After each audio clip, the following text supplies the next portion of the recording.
and I don't have a strong answer myself. You might have an opinion, but you mentioned the fact that Thomas Massie, by far one of the most consistent fiscal hawks in the House or the Senate for that matter, ended up voting for this deal, and he's taken a lot of crap for it.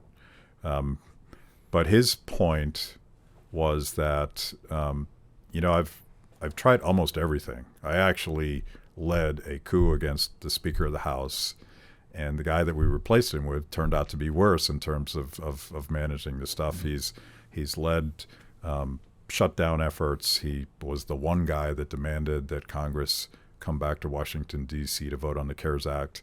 I don't feel like his credentials as a fiscal conservative are in question here, but he was at odds with other people that I very much respect, Mike Lee, Rand Paul, again, Tea Party class guys that have been fighting these fights this entire time. Did Massie have a point, or did he finally throw up his hands and give up? I think Massie had a point. I think I maybe disagree with some of his point. But so, yeah, I don't have a hot take, I guess is what I'm saying. But I think the first thing he said in that explanation, that Twitter thread, was that this is one of the only bills I've ever voted for. Maybe he said the only bill I've ever voted for that has actually cut spending. And so, I mean, at the end of the day, I think that's really the root of his argument is like, I'm here to cut spending and this bill did it. Maybe I would have liked to have seen it do more. Maybe not. Maybe I'm interpreting again, but I think that's what he meant there. He's also, he's worked himself into an important position on the Rules Committee, right? Like he's put himself into a position to have real influence on things. And this is, unfortunately, the game that you have to play in Washington sometimes is like, if you blow up that deal by voting no on it, does that jeopardize your ability to have that influence later on another thing? There are no good answers to this, right? Unfortunately, this is the game of politics. But I will say that I really appreciate his explanation. I think that's really important. I wish all of our lawmakers gave the sort of explanation that he gave on that vote.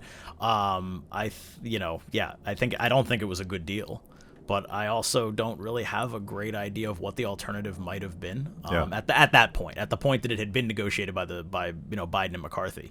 I think that the time to get a better deal was earlier in the process, for the two people who were basically negotiating it to do it better. And then I think the other thing Massie said, and this goes back to having influence over what comes next, is that the real fight here is not over the debt ceiling. The real fight is over budget negotiations, right? The debt ceiling is just really making the credit card payment or like taking out another loan to pay your credit card payment is really the better metaphor.